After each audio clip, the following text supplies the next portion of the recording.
Okay. So, like I said on Instagram, there ain't no loads. Load boards are dead. There's nothing. I sat at home for 11 days, but I was able to get these cars. It's a little something, and I did finally get a set of trailers, and these take me close to those trailers. So you kind of gotta make do with what you gotta make do. Thank you for letting me out. Love you. And you gotta make do with what you got. So rate per mile's not great on these, but I'll make, after fuel, I'll make a couple $100. I'll have them done. I picked them up yesterday. I still had like 6 hours on my clock. I could have got about to Burns, Oregon, and then sat there and I was like, well, the extra 3 hours, 4 hours to get to Burns, it's not worth it. So I just stayed at home, had a nice home cooked meal, slept in my bed, and she's getting back to work on Monday. Today's Friday.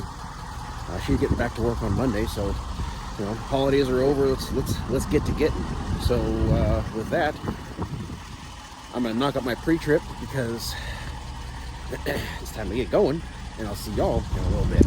Okay, so we left the house this morning, right? You all saw that. You saw us leave, and we went down to Klamath Falls. We dropped off the white Jeep that was on the back of the trailer, and then went to Medford and dropped off the Volkswagen that was up in the front. Got down here to Oakland, Oregon, just south of Cottage Grove, and tomorrow morning going up to our Dallas yard to pick up 2 trailers going down to Yuma, Arizona, which is awesome because a buddy of mine that I deployed with is a salesman at the dealership down there. So go say hi to him. That'll be awesome. Can't wait. Really excited. So after that, got 1, maybe 2 other things booked. And you know, a lot of this is just me doing my own hunting, looking for the loads for myself. It's not that the people in flatbed don't help. It's that there's nothing to move right now. So it's a lot of hunt for yourself and then let them know what you found and let them get it for you. So I'm gonna go get some dinner and get myself settled in, get to bed, because if I want to, 2:30 comes early. So I'll see y'all later. Oh, good morning. So, as I said, I was like 120 miles, 17 miles, something. I think it was 117 away from this yard when I filmed the little clip last night. So, got in here. Those are my trailers going down to Arizona. Of course, I got the ones right on the fence and the shipping container up in front of me, so I had to park kind of sideways. If I had played around with it a little bit, probably could have got in there a little bit straighter, but it is what it is, and now I don't have to monkey around with trying to get back out. So I think if I can find if I have my phone mount in the truck, which I think I do, I'll film the loading process for you guys so you can kind of see what goes into this. You know, I know there's several people who have done this video already, and this will just be my way, how I do it, the way I do things. That doesn't mean it's right, that doesn't mean it's wrong. It's how I choose to load the flatbed. So with that, I'm gonna get a little bit of stuff set up, and I'll see you guys in just a bit. Okay, so the sun's starting to come up, which is good because it was really dark when I got here, and I can load in the dark. I just prefer not to. First, we're gonna start here at the back. Got my little jump pack. Those either in single pole, you know, you have to put a battery on the trailers to get the jacks to work. So putting that jump pack on there does that. Then connect your little leash, get your wobble wheel on, lift it up, remove the foot. You'll see why this is key later. I got my ramps laid out.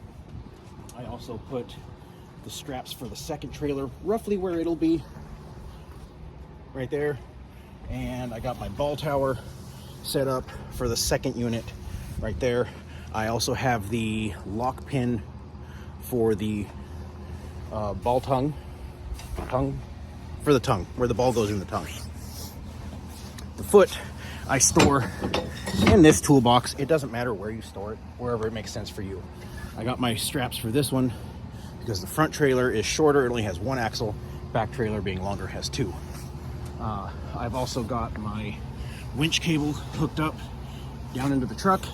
I have the winch ran all the way back, and we are now ready to start pulling this camper up on the trailer. And you will notice right away I couldn't get completely centered in here just because of the parking situation that I have. So the wall wheel is going to come into play. You can already see it's kicked way towards the passenger side, and I'm going to have to use the wheel to steer the trailer to center it on the camper, to center it on the trailer, because right now it's off to the driver's side about 3 or 4 inches. So I'll start winching that up and see what I can get for you. One key thing that I noticed as I was coming back up here to get my phone stand, because I think I know where it is in the truck. The front trailer is a 2-inch ball. The rear one is a 2 5/16. So I'll have to flip the wobble wheel over, and I just flipped this over to receive a 2-inch. So now I'm gonna see if I can find my stand, and I'll put the phone probably around here somewhere for you guys and see if we can film this whole process. Sweet. Okay, so I don't have my stand in my truck, which means I must have left it in the house. So what we do first, get that wobble wheel leaned over this way so it'll pull the trailer the way we want it, right? That makes sense. Then it's just a matter of up we go. And I'm not going to sit here and film this whole process. I'll get little bits and clips here and there for you guys, because this takes a hot minute. One thing you do want to watch for is at every junction where the two pieces of ramp come together. There's one here, there's one right up there as it starts to go up, and then another one as it goes up into the stinger on the front. You want to make sure this wheel doesn't try and kick forward. So right there, we made it through. But typically the wheel will try and bind up in that crack, and it'll start to tip forward, and then your trailer goes way over. I had it happen, and it's a little bit scary. So now I'm gonna go back to winching.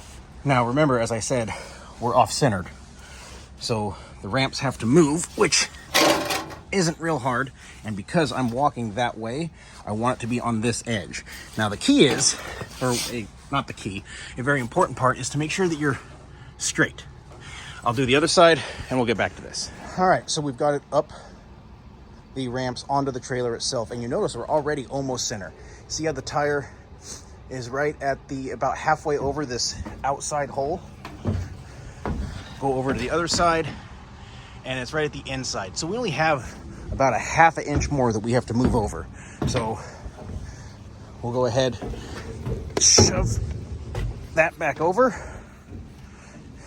and here we go. All right, so every time I've done a trailer, it gets hung up right here. So there we've got tension.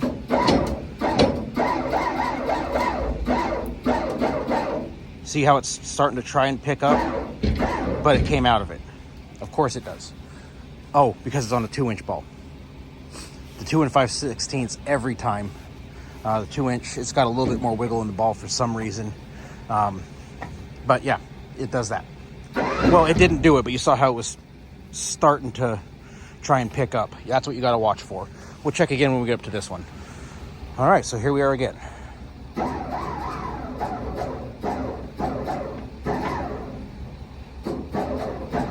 And it made it. Now, that could be because I'm doing the little bumps instead of the aggressive pull.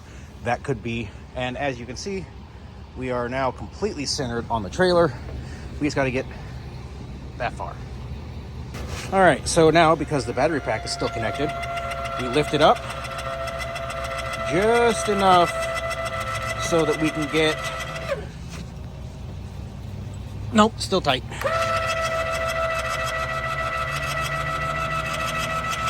Just enough so that we can get the wobble wheel out of there. And then you want to lower it down. Well, we're just about at the right height now. So next, we just bring it up. You need to watch this pulley because the closer you get, the more that cable is going to try and pop off of that wheel. So you need to be very careful there.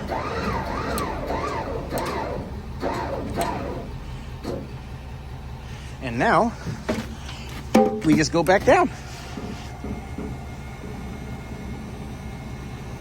All right, so something I do, I take the chains, I wrap them around the stinger. You can't see it, but the jack is actually off the ground. It's being supported by the tongue completely. I got my lock pin in. Now, I take this back up just enough so it puts a little bit of tension on that. Not trying to put a bunch of tension to pop the ball off or anything, just a little tension. And I like the chains to be a little tighter than that, but I couldn't get into the next link. Now what this does is in the event that you get into an accident, that chain is going to assist in stopping the trailer from coming through your back glass into the cab to sit with you. And I'll show you how we do that on the back trailer when we get that one loaded. All right. So it won't reach if you have 3 trailers, but if you're only doing 2, the winch on a ship sheet will go all the way to the second trailer. If you have one of the Kaufmans like I did, the winch will not go to the second trailer, period. Not enough cable. But here comes number 2. All right, so here's number 2. We got it up to the edge of the ramps. Battery pack's connected again. We're switched over to the 2 5/16 ball on the wobble wheel.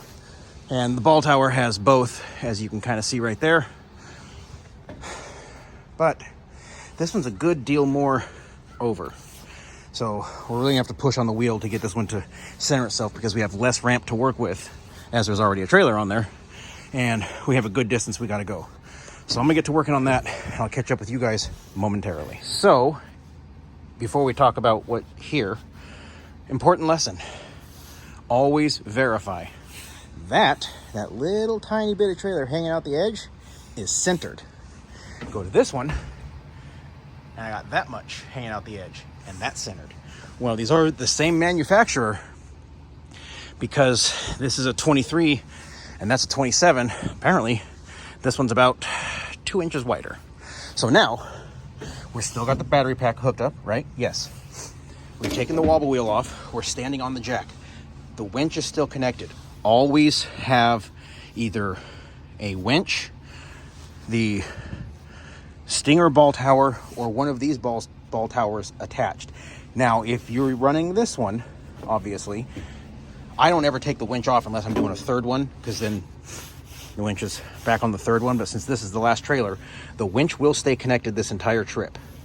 But if you have to take it off, make sure you have the pins through and the cotter keys, locking it to the center rail through those holes before you take the winch off. I am on a downward slope. If I took that winch off right now, this trailer would take off down the ramp. We don't want that. So, down we go, onto the ball tower, and I'll catch you guys in just a minute. All right, so we got the jack just barely off the ground. We are on the ball tower. We have the lock in place. Let's go ahead and put the pin lock through. There we go. And now we just bump this forward. Now you got to be careful because I've had this kick up on me from pulling on it. So you just little bumps, be careful, nice and easy. You want to make sure you're not going to smack into that. We're pretty close to a good spot. So what I'm going to do now is, based on the amount of room we have here, I'm gonna go for that hole right there. So we'll bump this, make sure we're not hitting, we're still good.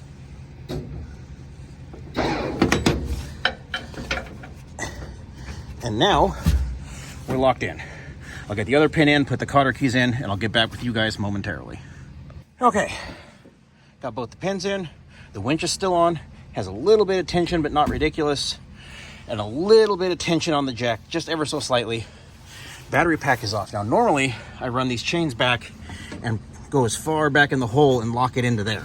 But because this is a 27 foot, which typically we don't haul in flatbed, this is the first time I've seen it. I've heard of a couple of guys doing it, but it's not real common.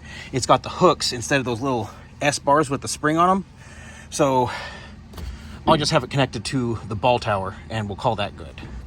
So now, just a matter of putting everything away. And there we are. Everything is loaded up.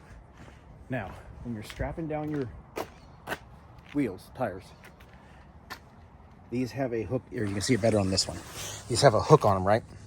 When I first started this, to me it made more sense to have the hook this way so that it's pulling the strap under the tire, which does make sense. However, what you're doing by doing that, and I didn't notice this, is you are causing the hook to pull kind of upward and wedge itself in here. And I already chewed up one of these holes. I don't remember which one it was, but I had to get a hammer and beat the hook back out. So hook outboard. Sweet. Now, with that being said, it's time for me to get out of here because filming this for you guys, I've already spent entirely too much time getting these two campers on here. I'm at almost hour and a half, which is typically half an hour longer than it takes me to load 3 trailers. So I'm gonna get on the road and I'll see y'all in a bit. All right, so made it down here. We're 150 miles from delivery, ran out of time on my clock. But Jason, yo, what's up? Jason is passing through with my replacement. That's Viking it. 2.0. So I've got a lot of people asking like, hey, are you and Jason still good? Is there any problems? You know, why'd you quit? Did it? Do you have problems? Are we good? I'm saying like if your girlfriend and your ex-girlfriend start hanging out, is it weird? I mean, most of you are probably going to say yes. So is it weird when your ex-employee and your new employee start hanging out? Like, should I be worried about this? Can somebody head over to my account, leave something, let me know? Is this weird or should I be okay? I mean, I think he's okay with it, but leave your comments below. Don't forget to like and subscribe, you know, because YouTube, fuck yeah. All right, but as you can see clearly, there's no hard feelings, there's no drama. we're all having a good time, man. I hope everybody out there is having a good time. And I hope you guys are having a great holiday season because It's Merry Christmas. awesome, man. It is goddamn awesome. And with that, I'm going to end this video. So as always, those of you on the road, I wish you fair winds and following seas. Take care and have a great day.